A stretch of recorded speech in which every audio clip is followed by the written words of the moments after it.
Ուրեմն մի շաբաթ առաջ տղաս ջրվեժում գալիս էր առաջի մասիվ, ավտոն գցել է փոսի մեջ,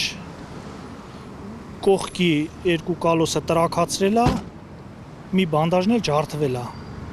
Այս քաղաքացին, որ չցանկացավ նկարահանվել, պատմեց, որ Երևանի ճանապարհներով երթևեկելու պատճառով իր որդին օրեր առաջ մոտ 300,000 դրամ տուժել է։ Որդու մեքենան ջրվեժի ճանապարհներից մեկի փոսն է ընկել, անվադողերն են պայթել ու էլի մասեր են վնասվել։ Ինչքան գումար է տուժել։ Դե կալոսները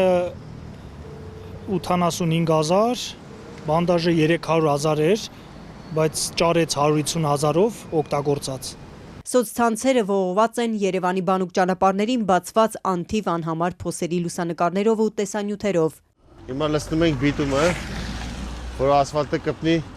Մարդիկ ակցիաներ են անում սեփական օրինակով Երևանի քաղաքապետարանին ցույց տալիս, որ մարդկանց տասնյակ ու 100,000-ավոր վնաս պատճառող այդ փոսերի հարցը լուծվող է։ Օրինակ, 1 բահ ու 15 րոպե ժամանակ է պահանջվել, որ բլոգեր Էդուարդ Հայրումյանը ժամանակավորապես փակի Նանսենի փողոցի ամենամեծ փոսը։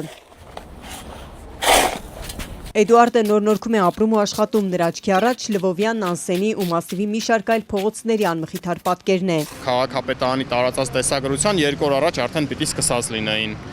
փոսալոցում։ Հիմա մենք Լվովյանում ենք չկա, Նանսենում չկա, Աշոտ Հովհաննիսյանում չկա, Քոչարյան փողոցում չկա, Գյուլիքեխյան փողոցում չկա, որ բոլոր տեղերում էլ մեծ Թևոսյան փողոցում այսօր չեմ եղել, լավ չասեմ, 3 չկար։ Մի մեծ փոսը վարորդին մի քանի 100,000 դրամի վնաս կարող է պատճառել, մինչդեռ համայնքապետարանը մի քանի տասնյակ հազար դրամ ծախսելով կարող է հարցը ժամանակավորապես լուծել։ Քաղաքապետարանի անգործությունը Էդուարդը ավելի պատկերավոր համեմատություններով է ցույց տալիս։ Սառը ասֆալտ են նվիրել ինձ 2 պարկ, դրանով տեսանյութ եմ անելու եւ ցույց տամ, որ սենց հեշտ լուծում էլ կա ժամանակավոր փոսերի լուծման համար եւ այո, շարունակել եմ։ Ինքը մեշոկը բացում եք, ասֆալտի մեջ բիտում խառնած պատրաստի բան է։ Տեղային փոքր փոսերի համար լուծում տալու շատ հեշտ բան է, էլի ինքը նես չի որ փողոց ասֆալտապատելու համար է, բայց եթե ունենք միտեղ փոս, մեծ պարկը 10,000 դրամա, որով կարելի է 2 քառակուսի մետր ծածկել ու ասենք օրինակ իմ պատկերացմով թաղապետարանները պիտի ունենան օրինակ պայստավորած ամեն ցենց սեզոններին թեկուզ 100-ական պարկ, որ ամենախնդրահարույց փոսերին ժամանակավոր լուծում տա։ Երևանյան ճանապարհների այս բազմաթիվ փոսերը ձմեռվա ձյունը աղով մաքրելու պատճառով են 2 օր առաջ պարզաբանել էր Երևանի քաղաքապետը։ Տիգրան Ավինյանը խոստացել էր, որ փոսալցման աշխատանքները կսկսվեն ու խնդիրը կլուծվի։ Այդ որ աղը շուտ է հալեցրել ձյունը, լցվել է ասֆալտի տակ ու էդի տրաքցրել է, ես էլ ասում եմ, եթե հեղեղատարները բացած լինեիք, այդ որ աղը լցել եք ձյունը հալել է, այդ ջուրը կգնար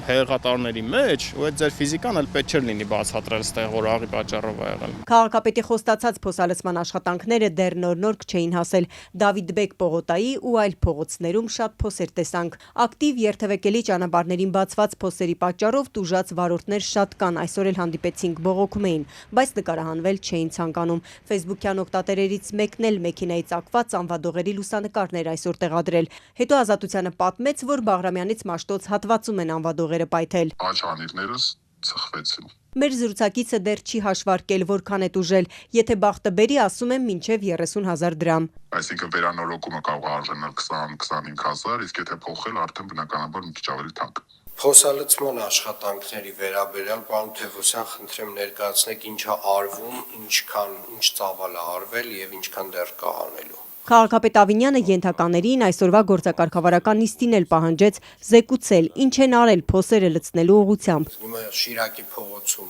արվել է աշխատանք։ Շիրակի փողոցում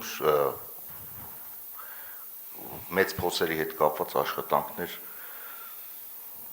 չի կատարվել։ Այս բանը չի կատարվել, բայց եթե թույլ տաք, պարոն քաղաքապետ, այսօրվանից նաև մեր կողմից աշխատանքներ են տարվելու այդ մեծ փոսերը, որ կա, լցնենք, որպեսզի հետագայում Անգամելան, այդ ես ձեզ մի 4 օր առաջ եմ ասել, 3-4 օր առաջ, ինչի նոր տենց հիշեցիք, որ դա պետք է այսօր արվի, էլի։ Տիգրան Ավինյանը պահանջեց, որ կատարած աշխատանքների մասին զեկուցեն նաև լուսանկարներով ու մանրամասն հաշվետվությամբ։